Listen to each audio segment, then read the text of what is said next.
Ayşegül hikayelerinin son versiyonu Ayşegül Atölye'de Dıy Aşkına burada ve sizlerle. Hoş geldiniz arkadaşlar. Evet arkadaşlar, bugünkü videomuzda da sahipleneceğimiz kedi için bir yatak yapacağım. Eski kırılmış tabure yapacağız hatta kızımla beraber. Kırık tabure ve eski kazaklardan yatak nasıl yapılır bu videoda anlatmaya çalışacağım. Bu tabureyi kesiş şeklini kimden öğrendiğimi birazdan anlatacağım arkadaşlar. Çok şaşıracaksınız kimden öğrendiğimi duyunca.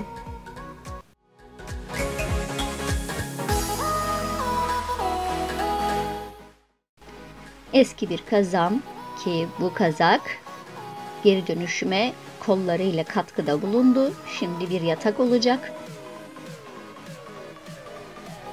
Nasıl yatağa dönüşecek? Çok da şirin olacak.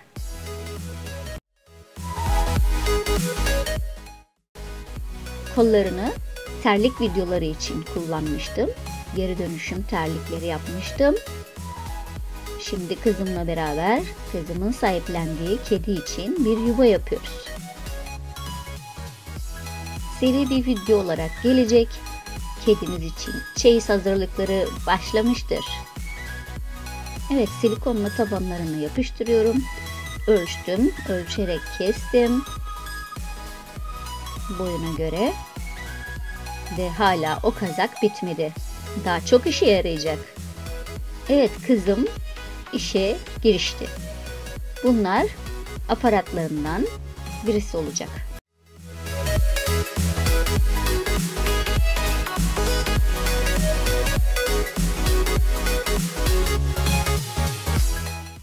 Bunları kenarlarına silikonla yapıştırıyoruz. Kızımla beraber hummalı bir çalışmaya girdik.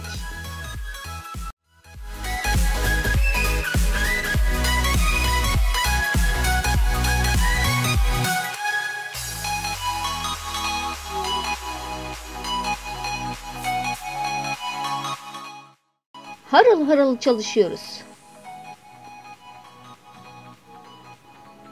Bunlar ne olacak acaba?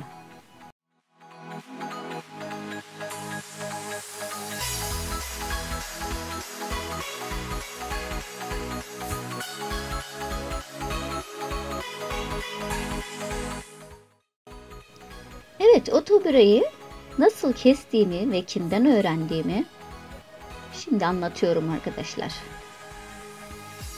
Oğlum 7-8 yaşlarındaydı sanırım. Plastik sandalyemiz aynı o tarzda kesilmiş bir vaziyette duruyor. Soruyorum, oğlum bu kim yaptı? Bunu kim yaptı? Bu nasıl oldu böyle? Şunu 7-8 yaşında bir oğlandan bekleyemezsiniz. Dümdüz, hiç şeysiz kesilmiş. Testere kullanamaz.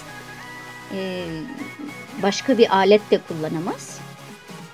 Neyse, velhasıl kelam benim ısrarlı sorularım karşısında cevap vermek zorunda kaldı. Anne, ben bunu uçurtma ipiyle kestim dedi. Gösterdi bana aynı benim yaptığım tarzda. Ve ondan öğrendim bu taktiği. Sanırım bunu çok fazla kişi bilmez. Evet, minderlerimizi baklava şekillerinde süslü püslü yapıyoruz. Gördüğünüz gibi mezuromuzla işaretlerimizi aldık.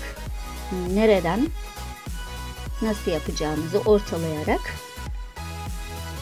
gördüğünüz şekilde dikiyorum.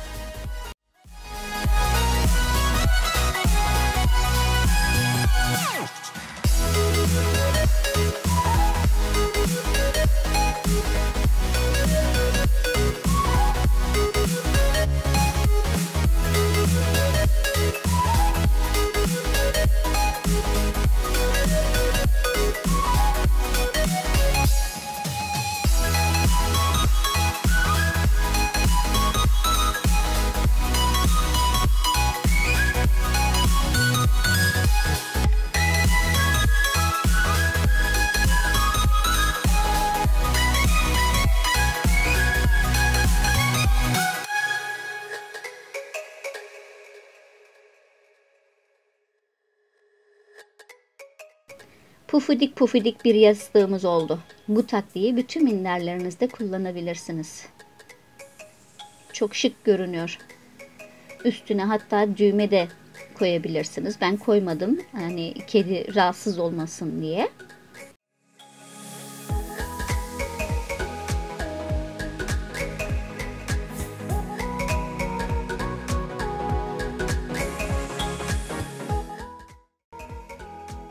Evet, sıkı sıkı tutuyoruz ki delikleri tam belli olsun diye. Gevşek bırakmıyoruz.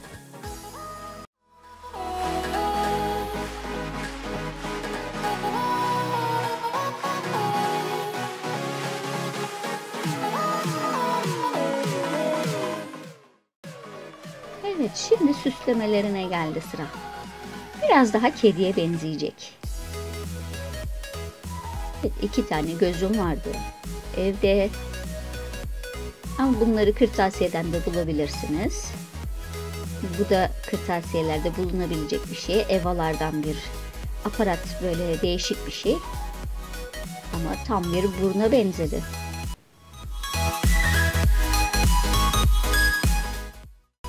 Evet, şimdi kızım gözlerinin kirpiklerini yapıyor. İmece usulü bir videomuz oldu.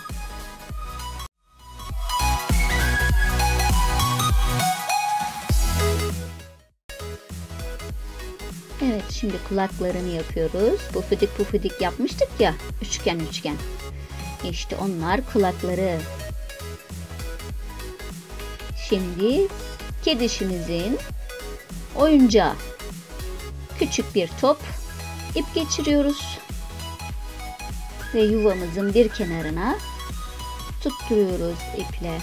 Herhangi bir ip olabilir, fark etmez nasıl ip olduğu. Kızım bu işi de tamamladı. Ellerine sağlık kızım. Harika bir şey oldu, bakar mısınız? Çok tatlı olmadı mı? Beğendiyseniz beğen butonuna tıklayın lütfen.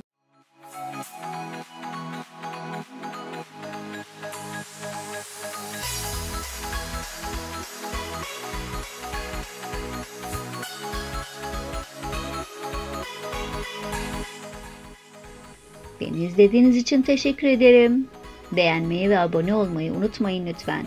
Yeni videolardan haberdar olmak için zil butonuna tıklayıp tümünü işaretlemeniz gerekiyor. Hoşça kalın, sağlıcakla kalın, dostça kalın.